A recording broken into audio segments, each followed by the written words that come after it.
Alors, l'actu du jour en Formule 1. Avant de commencer, je vous rappelle que les news proviennent de ma chaîne principale sur la Formule 1, Type F1. Et il y a aussi mon Twitch, vous pouvez vous abonner. On parle de F1 sur ces deux chaînes de façon constante et régulière. Les liens sont dans la description. Bon visionnage. Ciao. Hamilton, les réseaux sociaux nous permettent d'être humains, un outil pour rapprocher les pilotes de F1 et le public. Nous avons tous une plateforme, n'est-ce pas? Nous avons tous des réseaux sociaux et nous apprenons tous à les utiliser. Nous les utilisons tous de différentes manières, pour différentes raisons. Je pense que ce que je dirais que j'ai appris, c'est comment être plus vulnérable, comment partager plus avec les gens. Je remarque que beaucoup de gens vivent les mêmes expériences que moi. En Formule 1, nous ne sommes que 20, et les gens nous voient à la télé. On est très éloignés et il est impossible de se rencontrer. Mais nous ne sommes que des humains, nous connaissons les mêmes émotions et l'expérience humaine que les autres en public. Et je pense que c'est la seule chose que les réseaux sociaux m'ont permis de partager, parce que je ne pense pas que ce soit facile à travers une caméra ou des interviews. Hamilton remercie les gens qui l'ont suivi tout au long de cette aventure, au travers des réseaux, mais aussi sur les circuits. C'est donc grâce à eux que j'ai pu contrôler cette narration et partager ce voyage avec eux, car ces 15 dernières années ont été extraordinaires. J'ai grandi avec tant de personnes qui font partie de ce sport, c'est une grande famille. On dirait qu'il fait ses adieux, limite là. Et puis il y a ceux qui viennent à ces courses chaque année, et économisent pour venir avec leur famille et tout. Quel que soit le résultat, ils sont là avec vous, au bord de leur siège. Donc c'est une position privilégiée. Oui, alors voilà, c'est vrai qu'il n'y a pas que des côtés mauvais pour les réseaux sociaux, ça permet aux stars, acteurs, sportifs, pilotes de F1, chanteurs, musiciens, etc., de partager tout ça avec leurs fans. Donc c'est bien, d'un côté. Mais effectivement, il y a des points positifs et des points négatifs avec les réseaux sociaux. Je vous laisse commenter, ciao. Pour une fois, Ricciardo n'a pas été un passager de sa McLaren. C'est triste à dire, mais oui, effectivement, il a réalisé une bonne course. Il y a beaucoup de fois, je me suis senti un peu comme un passager, j'ai juste l'impression d'avoir travaillé avec si peu d'adhérence qu'aucune quantité de talent ne pourrait m'aider. C'est comme ça que je me suis senti un peu impuissant par moments. Vous avez l'impression que vous pouvez pas vraiment montrer ce que vous avez, parce que vous n'êtes pas au niveau des autres. Donc je suis heureux d'avoir pu pour une fois m'appuyer sur la voiture, et attaquer à avoir du rythme, et d'être le gars qui fait des temps rapides. J'aurais aimé que ce soit comme ça plus souvent, mais je vais accepter cette course et l'apprécier. Mais vaut tard que jamais. Je suis heureux que nous ayons une semaine de repos, pour que je puisse en profiter pendant une semaine. L'Australien se félicite d'avoir réussi à marquer des points avec une course d'attaque qui n'est pas compatible généralement avec lui, pour lui. Normalement, il est obligé de défendre quand il est dans le top 10, ce qui n'a pas été le cas pour une fois à Mexico. Lors des arrivées dans les points, même déjà l'année dernière, je sentais que nous étions généralement sur la défensive. Donc faire une course d'attaque, c'est surtout pour moi, avec cette voiture, et sentir que je peux attaquer un peu plus, c'est un sentiment agréable. Ricciardo ne veut pas penser aux dernières courses de la saison, et à la possibilité que sa performance se réitère. Je vais en profiter et apprécier le rythme que nous avons eu. C'était génial, peu importe la suite. J'espère que ça signifie que ce sera comme ça lors des deux dernières courses. Je veux pas être négatif, mais je veux même pas regarder en avant. Je veux juste prendre ce résultat pour ce qu'il est, et j'espère que nous avons appris quelque chose de ça. D'ailleurs, les rumeurs vont bon train, et disent que ça y est, c'est signé avec Mercedes pour Ricciardo, pilote de réserve donc, pour l'année prochaine. Bon, avant de l'annoncer officiellement dans une vidéo à part, je vais attendre de voir, mais bon. En tout cas, ça semble bon signe, et il va pas retourner chez Red Bull a priori, il irait chez Mercedes. Tant mieux d'un côté. On va quand même attendre de voir si ça se confirme ou pas. Allez, ciao. Alors, Villeneuve, monsieur je sais tout, s'étonne de la stratégie au Mexique. Peut-être devrait-il regarder la télé seulement. Ah c'est facile à dire, posé dans sa cabine de commentaires, Jacques affalé, comme il a déjà fait d'ailleurs. Bon, voyons ce qu'il dit. Dans la première moitié de la course, il était clair que le pneu terne a survécu malgré les réservoirs pleins et une piste verte. Ça fait 50 ans qu'au fur et à mesure que la course avance, on devient plus léger, que la piste a plus de grippe. J'ai donc été surpris par le choix du pneu dur. Lewis Hamilton avait encore de la vitesse, alors pourquoi pas. Mais pour Russell, la frustration était grande, il a demandé plusieurs fois de continuer pour chausser les tendres. Il n'avait rien à perdre de toute façon, tout le monde pouvait voir ce que Ricciardo faisait sur les médiums. C'était clairement le bon composé, peut-être que l'équipe devrait juste regarder la télé, au lieu de leurs ordinateurs. Selon Villeneuve, c'est la preuve qu'effectuer des choix stratégiques est plus difficile pour une équipe qui n'est pas dominante en performance et qui doit faire des choix moins agressifs. Pendant des années, Mercedes a eu la meilleure voiture et n'ont jamais vraiment été acculés. Ils étaient sur la défensive dimanche alors que Red Bull était agressif et passait à l'attaque. Quand vous défendez vos choix, ne sont jamais décisifs, et vous ne gagnez que lorsque les autres font des erreurs. Ouais, après voilà, ils pensaient bien faire, bon ils se sont plantés, ça arrive. Et c'est pas les seuls à avoir fait cette stratégie, il y a plein de voitures qui ont fait la strat là. Malheureusement c'était pas la bonne, voilà. Il devrait être content Jacques, Max a gagné. Ah là là, allez ciao. Horner et Norris évoquent les négociations qu'ils ont eues ensemble. Il est très prometteur s'il dispose d'une bonne F1 un jour entre ses mains. Je sens que lui il va finir chez Red Bull un jour, honnêtement. Il fera pas toute sa carrière chez McLaren. Donc, il y a eu des discussions avec Red Bull, c'est une équipe qui occupe le top 3 depuis des années, déclare Norris, mais ça démontre encore plus la confiance que j'ai en McLaren. Malgré la discussion, j'ai senti que McLaren était le meilleur endroit pour atteindre mes objectifs.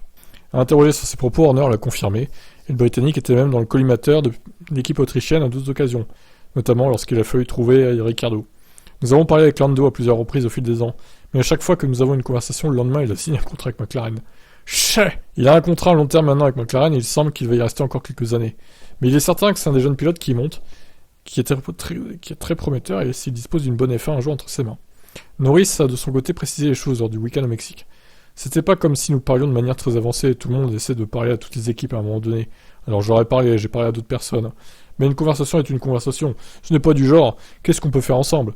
Juste rester en contact et des choses comme ça. C'est parfois aussi simple que ça. Mais mon contrat arrivait juste à la fin, et lorsque vous sélectionnez les options disponibles, vous découvrez ce qui est possible. Ce qui aurait pu être possible au cours des prochaines années. C'était pas seulement Red Bull, même si c'était l'équipe de loin la plus attractive du moment. Chaque pilote discute avec de nombreuses équipes différentes de ce qui pourrait arriver. Très bien. Moi je veux bien qu'il aille chez Red Bull, hein, comme ça on verrait... J'espère qu'il donnera la vie dure à Verstappen, parce qu'il est bon aussi, Norris. Et moi j'aime bien Norris. Donc s'il pouvait s'infiltrer dans le clan des vendeurs de canettes pour donner du fil à retordre à Verstappen, pourquoi pas? Je dis pourquoi pas. Mais bon, il est bien chez McLaren pour l'instant, qu'il y reste. Et j'ai hâte de voir ce que ça va donner avec Piastri comme équipier. Parce que là, ça sera pas la même chose que Ricciardo, je pense. Allez, ciao ciao. Mercedes s'attend à être moins compétitif au Brésil. Ah non, hein. Ah non, hein. Donc James Walls. La première est que nous avons apporté des évolutions majeures à Austin. Ça nous a fait progresser. Le Mexique l'a démontré encore davantage. La seconde est que nous sommes très bons quand nous roulons avec l'appui maximal et les autres aussi. Ça s'est vu à Zandvoort et à Budapest. Et le Mexique n'y a pas fait exception. Au Mexique, tout le monde avait l'aileron arrière maximal. La quantité d'appui maximal qu'il puisse se permettre. Compte tenu du rôle majeur joué par le vent à Austin, je pense aussi que nous n'avons pas forcément vu la performance absolue des évolutions. Tandis qu'au Mexique, il n'y avait pas de vent, à proprement parler. Nous avons désormais une voiture qui semble être équilibrée et bien fonctionner. Quelles seront ses performances dans les 2 prochaines courses? C'est dur à dire. Dans le cas de Mexico, il semble que Ferrari ait perdu du terrain, mais je présume que ce ne sera pas le cas à l'avenir. Certes. Je pense pas que nous jouerons du même niveau de compétitivité au Brésil. Ça sera pas bien différent, mais ça pourrait être un petit peu en arrière. Je m'attends certainement à ce que Ferrari soit plus proche qu'au Mexique. Certes, l'altitude est plus élevée que d'habitude, c'est 700 mètres à peu près, mais le tracé et la piste et le niveau d'appui sont également un facteur. Comme je l'ai mentionné précédemment, nous fonctionnons vraiment bien sur les appuis à fort appui. Ce n'est pas ce qui va suivre au Brésil. Ah ouais? Ils mettent pas le full appui au Brésil, hein. C'est intéressant ça. Pourtant, il n'y a pas d'énorme ligne droite. Ah si, il y a quand même la dernière ligne droite qui est assez grande. Mais bon, après, il y a quand même beaucoup de virages sinueux. Mercedes ne perd en tout cas pas espoir de rattraper son retard sur Ferrari pour placer l'équipe deuxième. Le Grand Prix de Singapour avait fait mal aux hommes de tout... Non, c'est mort, ça j'y crois pas. Et vaut mieux rester troisième, hein, pour les pourcentages en soufflerie, là, au final. Notre objectif interne est très clair, nous sommes là pour finir deuxième du championnat, et chaque course où nous pouvons commencer à réduire cet écart de points est un succès. Au Mexique, nous leur avons pris que 13 points, alors qu'il en reste 40 en 2 courses.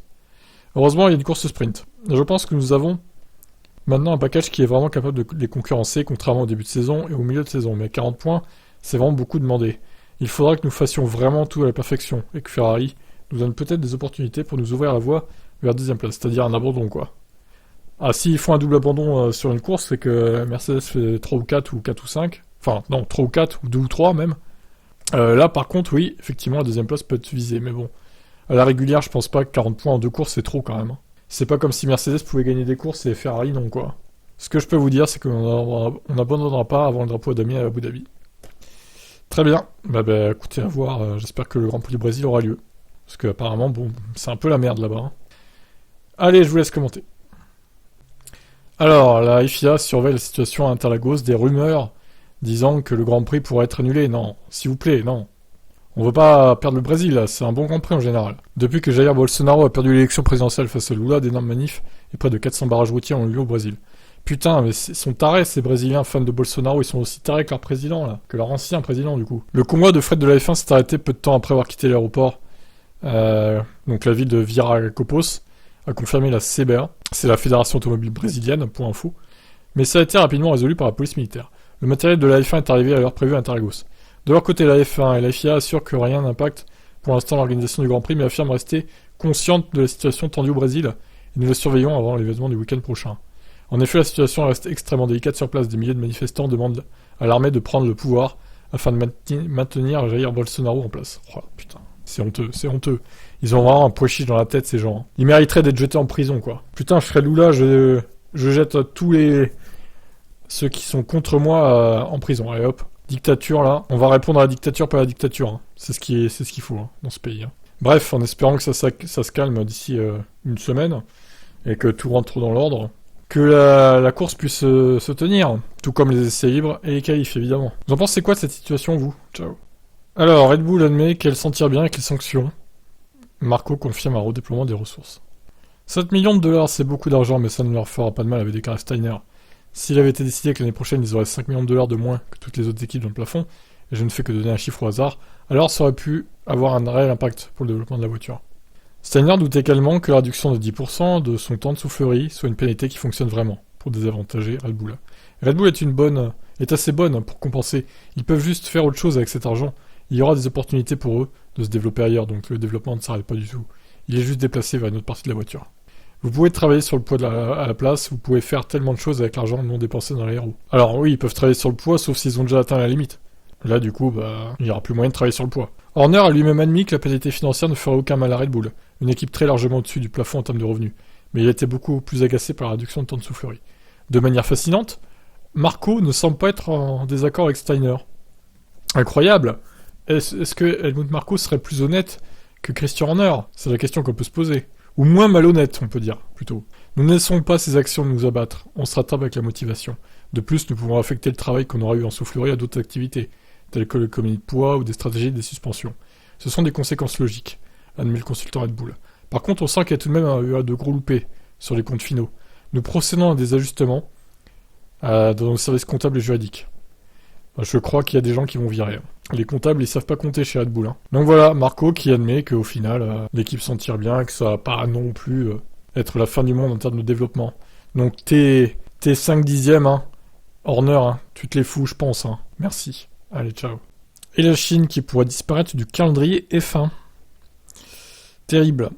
Guan Yuzu dit qu'il est peu probable que le Grand Prix de Chine ait lieu en 2023. Après la grande conférence du parti en Chine, ils vont rester avec la politique du zéro Covid. Je ne peux pas imaginer à quel point Zhou est déçu de ne pas avoir le Grand Prix de domicile. Cela semble être le cas pour le calendrier l'année prochaine. On rappelle que la course est prévue le 16 avril 2023. Ça ne laisse pas beaucoup de temps à la F1 ou à la FIA pour trouver une course de remplacement. Bon, ça va, ça laisse 6 mois quand même. Le Grand Prix de France pourra à nouveau apparaître. Non, parce que le calendrier ça va pas. Tout simplement parce qu'il faudrait faire un détour pour revenir en France et repartir ensuite. Clairement, ça poserait problème, quoi. Regardez, la Chine est entre l'Australie et Bakou. Donc il faudra un Grand Prix, genre la Turquie par exemple, qui pourra avoir sa place à la place de la Chine à la limite. Mais le Grand Prix de France en plein mois d'avril, non. J'y crois pas, perso. Mais à cette période de l'année, les conditions météo pourraient être trop douteuses pour qu'une course de F1 puisse avoir lieu. Ouah, ça va, c'est dans le sud. Sud-est, en général, en avril, il fait beau aussi. Le prochain choix logique serait Istanbul en Turquie, qui a été précédemment abandonné en raison des restrictions de voyage et n'a pas figuré sur le calendrier de cette année. Joe Saward a commenté la probabilité que le Grand Prix de Chine ait lieu il y a seulement une semaine, discutant de la politique zéro Covid. Ça signifie qu'il est presque inconcevable qu'il y ait une course à Shanghai en 2023, en raison des restrictions sur les spectateurs et surtout les exigences de quarantaine, auxquelles le siècle de la F1 serait confronté, qui sont actuellement impossibles à remplir. Bah ouais, et puis en plus, dans la plupart des pays, ils ont relâché tout ça, justement. On va pas retourner en Chine, pour que les pilotes, les mécanos, les directeurs d'écurie soient emmerdés par tout ça, quoi. Non, il faut abandonner la Chine, c'est bon. Shanghai, il a été bien, voilà, dans les années 2000, 2010. C'était pas mal, merci. Bon, maintenant, il faut passer à autre chose. Puis on n'aura pas à se lever. Si c'est la Turquie, ça sera en plein après-midi, ça sera encore mieux, quoi. Même pour les audiences de la F1. La Chine, ça dégage. Qu'est-ce que vous en pensez, vous? Ciao. Un Grand Prix des Caraïbes serait dans les tuyaux. Le Brésil est le seul pays d'Amérique du Sud à accueillir une course de Formule 1. Eh ben oui, parce que le Mexique, c'est l'Amérique centrale, du coup. Eh oui. Mais ça pourrait changer dès 2024. Donc ça serait quoi, en Colombie? C'est marrant parce qu'au final, ça serait même pas Grand Prix de Colombie, ça serait Grand Prix des Caraïbes. Ok, c'est bizarre. Les plans pour la course qui seraient commercialisés sous le nom de Grand Prix des Caraïbes ont été révélés pour la première fois en septembre. Jaime Pumarejo, maire de la ville côtière de Barranquilla, a déclaré à la radio locale que des délégués de la F1 s'étaient déjà rendus sur place et les discussions allaient très bien. Il semble que ce soit le cas puisque Domenicali a été photographié en train d'arriver à l'aéroport Ernesto Cortizos dans un jet privé. Selon El Heraldo, il est là pour discuter des projets avec le directeur général du Grand Prix du Mexique, Federico González Campeón, également présent. Lorsqu'il a évoqué l'événement proposé en septembre, Pumarejo a déclaré qu'il s'attendait à ce que la course attire plus de 300 000 spectateurs au cours d'un week-end de course. Il a également suggéré qu'elle pourrait être inscrite au calendrier dès 2024 ou 2025 et qu'il y resterait, si possible, pendant 10 ans. Des progrès ont été réalisés dans toutes les étapes précédentes avant une décision finale, c'est-à-dire qu'ils sont déjà venus dans la ville, ils l'ont trouvé confortable et ils ont pensé qu'il pourrait y avoir un Grand Prix différent ici, où la nature serait l'un des points les plus importants. Fumarejo a également confirmé que l'événement serait autosuffisant et qu'il n'aurait aucun coût pour la ville ou le pays. Au contraire, il apporterait de l'emploi, du tourisme et de la notoriété. Ajoutant que 2 circuits semi-ruraux différents ont été identifiés dans la zone métropolitaine. On croit savoir que la responsable de la F1 étudie un large éventail de propositions émanant de pays et d'organisations désireux de profiter de la popularité croissante du sport dans le monde. Mais les responsables colombiens semblent être parmi les plus proches de conclure un accord alors que les discussions sur un retour de tant attendu avec Kialami sont bloquées. Ça, c'est pas cool pour Lewis. Bien que la Colombie n'ait jamais accueilli une course de F1, le pays a produit des pilotes qui ont participé à la série. La liste comprend Roberto Guerrero et Ricardo Londono Bridge, mais le plus connu est de loin Juan Pablo Montoya. 7 victoires, 30 podiums entre 2001 et 2006, effectivement. Donc ça ressemblerait à ça, le tracé. Encore un truc urbain, quoi. Enfin, le cadre est peut-être joli, d'accord, mais bon. Je sais pas, est-ce qu'on a besoin d'un circuit urbain en plus, où le spectacle est parfois bon, mais parfois on se fait chier. Ça dépend s'il y a des safety cars et tout, quoi. Faudrait avoir la largeur de la piste et tout aussi. Faut pas que ça soit un Monaco bis, surtout, quoi. Sinon, ça va être une purge. Bon. Qu'est-ce que vous en pensez-vous ? Alors, Alpine envisage une libération anticipée pour Oscar Piastri. J'aime bien le terme libération anticipée, on dirait que le mec il est en prison en fait. Il est détenu par Alpine, quoi. Menottes aux mains et tout, quoi. Alors, du coup, je vous passe l'intro. On sait déjà, en théorie, Piastri ne devrait rejoindre l'écurie de Woking qu'au 1er janvier 2023. Une libération anticipée pourrait notamment lui permettre de disputer les tests de fin de saison réservés aux jeunes pilotes à Abu Dhabi. Et ainsi de prendre ses marques plutôt que prévu chez McLaren. Bah, ça serait pas mal, oui. Et nos équipes juridiques en discutent actuellement, indiqué Softnower, directeur d'Alpine. Chez McLaren, Seidel affirme qu'il n'y a aucune nouvelle de ce côté-là. C'est une discussion entre Oscar et son équipe. Et Alpine, il n'y a rien de nouveau annoncé. En attendant de savoir si elle pourra faire rouler Piastri après le dernier week-end de Grand Prix, McLaren fera rouler Pato Howard de The L1 d'Abu Dhabi. Jack Doohan sera lui au Mexique au volant de la 522. Comme au Mexique, pardon. Je me disais, au Mexique, c'est déjà passé quand même, hein. Donc il sera au volant de l'Alpine. Voilà, donc Piastri et mystère, est-ce qu'il sera libéré avant ? Vu comment il les a entubés, je suis pas sûr qu'ils acceptent Alpine. Bon, après à voir. Hein. Je pense qu'ils vont essayer de le faire chier jusqu'au dernier moment. Du coup, pour se venger un petit peu. Qu'est-ce que vous en pensez-vous ? Une vraie coupure hivernale est plus que bienvenue pour la F1. Perman, Mekias et Chauvelin sont heureux pour les mécanos. Avec un calendrier 2022 très intense et un calendrier 2023 qui s'annonce encore plus frénétique, cette pause hivernale élargie est accueillie avec soulagement par les équipes. C'est très bienvenu, souffle Alan Perman. L'année dernière, c'était vraiment difficile. Nous avons terminé la semaine avant Noël. Je crois, je me souviens plus. C'était un championnat difficile. Oui, c'était autour du 12 ou 13 décembre, je crois. Tout fonctionne bien chez nous grâce à la façon dont nous nous sommes préparés grâce aux méthodes de travail de nos mécaniciens. Ils sont certainement heureux de la situation. 2 courses de plus étendront encore le calendrier un peu plus l'année prochaine. Mais notre programme sera le suivant. Nous reviendrons d'Abu Dhabi, nous passerons la semaine suivante à l'usine à régler des choses. Et nous aurons une semaine relativement facile là-bas. Puis les gars disparaîtront pendant 3 ou 4 semaines et feront une bonne pause. Donc oui, c'est bienvenu.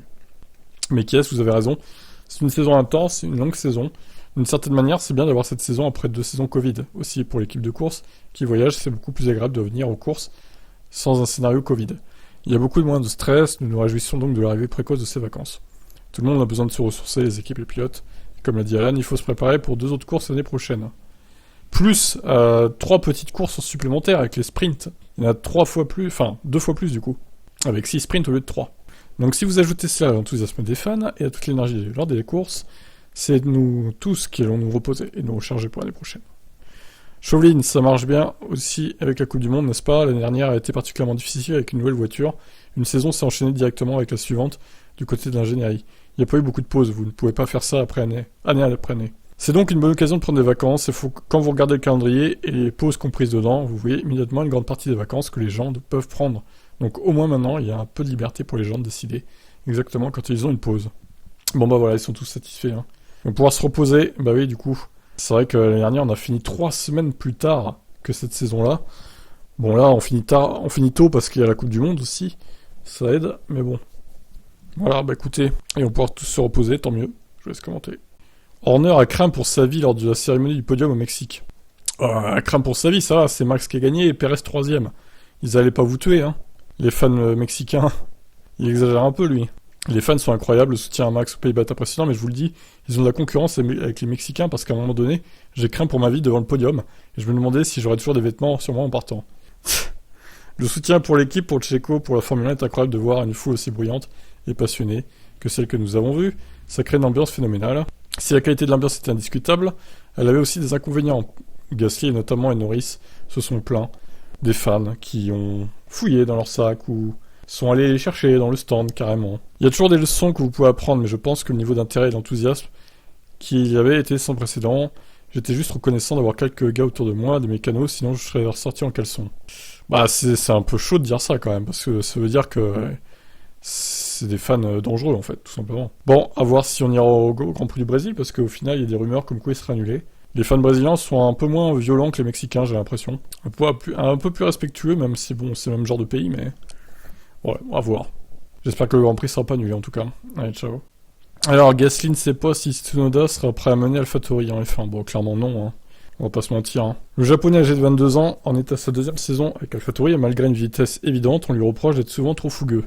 Tout ce qui lui passe par la tête sort instantanément de sa bouche, lance Gasly. C'est un personnage unique, il a un grand sens de l'humour, il est sans filtre, ce qui est parfois incroyable, mais c'est un gars formidable. J'ai aimé les 2 dernières années que j'ai passées avec lui. Yuki a fait des progrès et s'est développé en tant que personne, il me manquera en tout cas. Quant à savoir si Tsunoda est prêt à prendre le rôle de Gasly en 2023, le français admet que seul le temps le dira, si Yuki a ce qu'il faut pour devenir un leader d'équipe. Je serais pas surpris s'il continue à s'améliorer la saison prochaine, car il sait sur quoi il doit travailler, la maîtrise de soi. Mais il est entouré de bonnes personnes pour qu'il puisse continuer à se développer en tant que pilote. Et il sera rejoint par Nick De Vries, ça on est au courant. Donc est-ce que plutôt ce sera Nick De Vries, le P1 de l'équipe, AlphaTauri, alors qu'il débute dans l'équipe au final et en F1, ce qui serait quand même un coup dur pour Tsunoda, mais bon, pour moi il n'a pas les épaules d'être pilote numéro 1. Allez, je vous laisse commenter.